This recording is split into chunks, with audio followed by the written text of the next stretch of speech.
For those of you who don't know me, my name is Cherie Yvette, okay? And I wanted to talk about something that I feel like I wanted to share for a long time. So the topic is celibacy.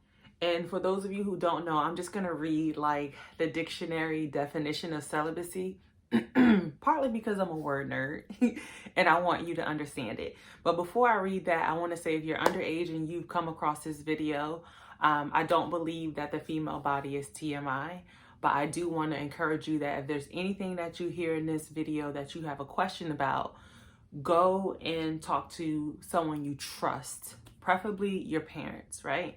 So I just wanted to say that. But celibacy, by definition, is the state of abstaining from marriage or sexual relations. So before I got married, I've been married for 8 years now to my husband, Mr. Wilkins. And before I got married, I was in a period of celibacy as it relates to not having sex. In full transparency, the reason I said that I was not going to have sex until I was married was because I was just tired. I was just tired of giving of myself, and I didn't even sometimes know why I was giving of myself.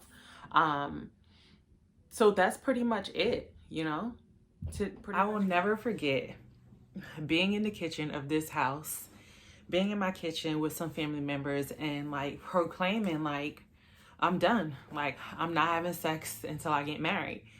And they literally, each one of them, they laughed.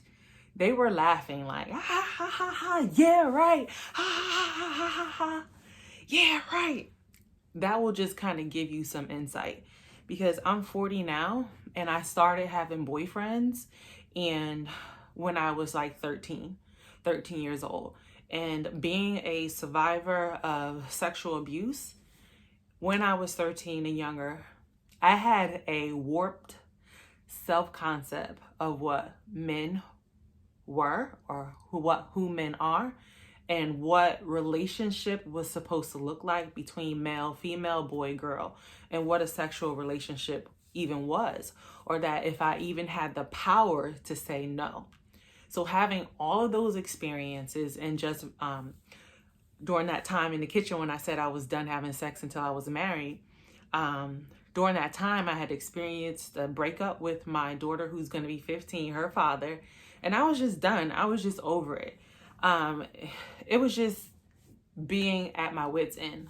So they were like, some people think that when I say I was celibate before marriage, they think, oh, she's holier than thou. She's, you know, a holy roller. She was doing this for Jesus and Jesus and Jesus.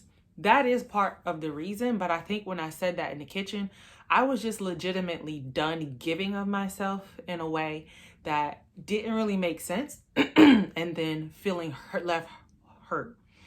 And have a spoken word piece where it says, you're left on the sheets listening to your own heartbeat.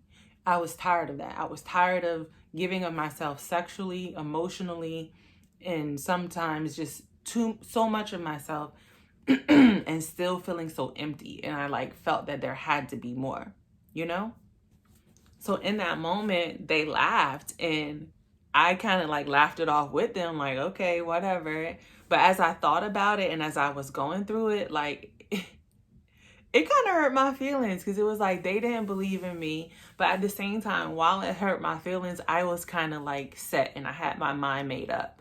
And I know Rihanna was at the Super Bowl recently and I actually watched the Super Bowl with my husband, and my youngest, he ended up staying up late and we let him stay up late because I wanted him to sleep later the next day. And Rihanna was at the Super Bowl, like performing, you know, all of her major hits. And during the time where I vowed to myself a life of celibacy before marriage, I loved Rihanna. I loved Rihanna. And there was a song out like, come a rude boy, boy, come and give it up. Come a rude boy, boy, na na na na na. Take it, baby, baby, something, something, love me, love me. So that song was out. I know I just screwed up the words, but I'll put them on the screen. But I remember after saying that I was going to be celibate, that I was not having sex until marriage. I'm just in my car, just, boy, come and give it up. Come and rude boy, boy, come and give it up. And the Holy Spirit is like, do you hear yourself? Do you really want the rude boys to come so you can give it up? So it was like, dang. So the Holy Spirit convicted me about like singing these words, because one thing I know about myself, and one thing I'll just say like myself, I'm sharing from my perspective. Growing up, I was heavily influenced by music. And those of you who know me, grew up with me, you kind of know. You can say in the comments who I was heavily influenced by growing up, who my favorite rap artist was. But the Holy Spirit convicted me like, how are you singing this when you just made a vow to yourself, a life of celibacy until marriage, and you're singing this, and you know, Cherie, how influenced your mind is by music.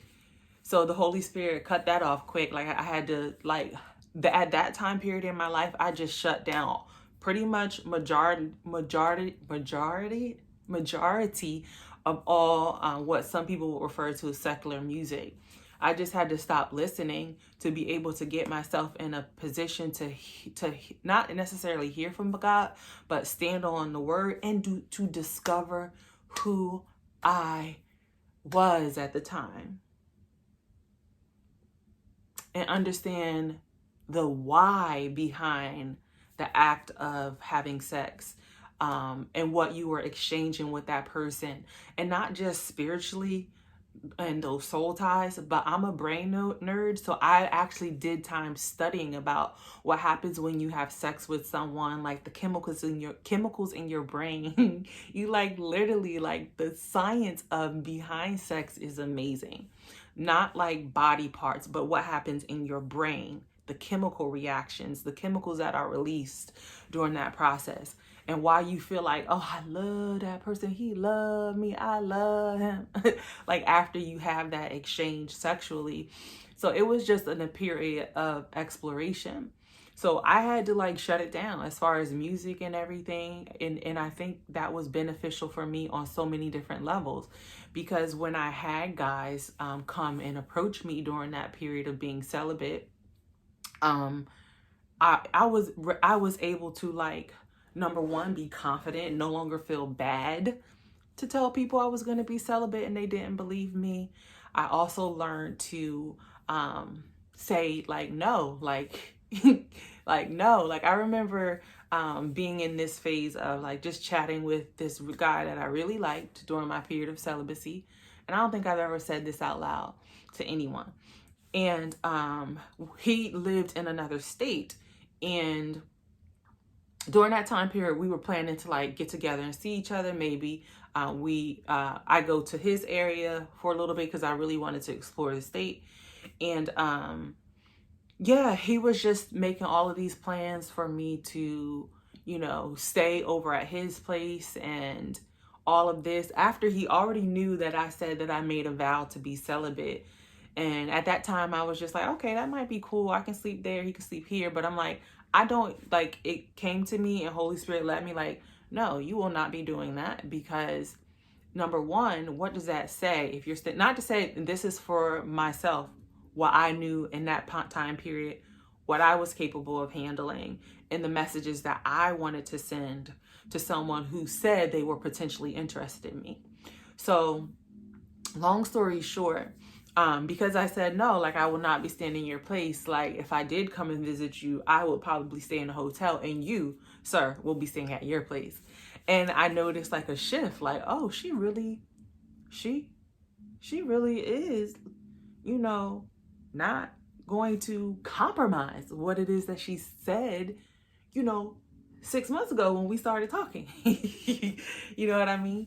So I think that time period of shutting out the world's messages, whether it be through music, social media wasn't like as big as it was, believe it or not. During that time period, it wasn't big as it was. So being able to shut out the world's messages that came through music. I didn't have cable. I did not have cable on purpose. on purpose. So I was just in a period of just being in this bubble of just discovering who Cherie was at the time and who God was calling me to be and how I could stand firm on those characteristics and qualities that God had already placed into me that I had yet to discover about myself. So after that experience, and then the guy pretty much just drifting off, like after he found out that I was going to stand on those things that I set out for myself, and I was okay with it. I was cool with it. But it just left me in a place of being confident in the decisions. Being celibate and dating myself, I would literally get a babysitter because at the time I was a single mom.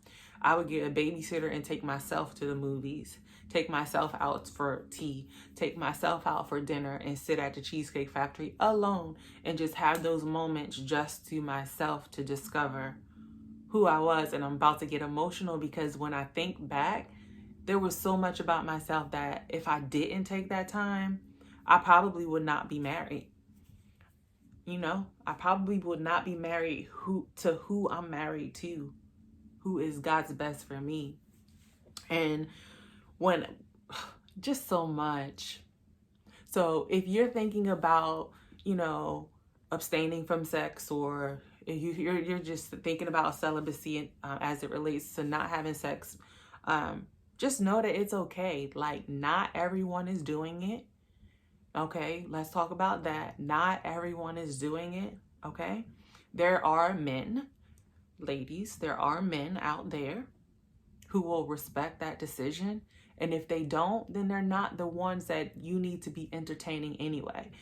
Because let me tell you, if your desire is to be married and someone cannot respect a decision that you've made for yourself, for your own well-being, how is that going to pan out once marriage comes and you're communicating about what you need and they're not able to do that or to hear you in that space? The most beautiful thing that has brought me so much healing and during my dating and my courtship was knowing that my husband was choosing me because and for me, after spilling out all of my traumas, not really giving of myself sexually, and that whole conversation of what it was like to date, fall in love with someone, and like desire that connection is for a different conversation. Because I think the closer we got to marriage, it was a challenge. It was a challenge, but there were certain boundaries that we had that sometimes we even felt like we weren't doing such a good job at keeping. But I know that the way I dated and the courtship that we had during that period was nothing like I had ever experienced in my life. And I'm just thankful for not going back to my old self when I felt lonely, when I felt like I needed someone, or when I felt fearful, or when a guy was like, you know, interested in me, but only if. Like, I'm glad that I did not go back, because now that I'm 40 and I did not go back, that gives me confidence in knowing that I can make a decision that is healthy and good for me, and I can stand on it, and God is going to honor that. If you're thinking about sex, or first of all, if you're underage, certainly talk to your parents about it. It's completely normal to think about sex. I don't think it's normal to have multiple people that you're giving yourself to and not really understand why. Like, I had to delve deep into why I was doing those things. And there's so many different levels to it, which I'm not going to go in because I don't want this video to be too long. But I think this is a topic that I know that I'm called to talk a little bit about from my perspective and share from my perspective here on the channel. So next up, don't forget to hit the subscribe button and tap into these chats that I'm having. And I'm from the school of, if there be one view on this video and you're the one person on the sound of my voice and you got one thing from it, then I've done my due diligence in sharing. So thank you so much for being here, and come back, because as you can see, there's so much to unpack in this topic. But I just wanted to share it today from my perspective, the way I experienced it. So If God is calling you to take some music out of your life because it's affecting your mind, just kick it out. You're going to be better for it. So you're going to be better for it. Like, so with my son, my baby boy, who I was like feeling away, like he was like clapping as Rihanna performed, mainly because he loves music. His father is a musician, so anything music he loves, and like everybody else was screaming and clapping. So as the baby was clapping, and then she started to sing, "Come and rude boy, boy, come and give it up," I was feeling away. Like, let's turn Rihanna off right now, because no, no, I don't want him singing that. But anyway, bye y'all. I'll see you in the next one.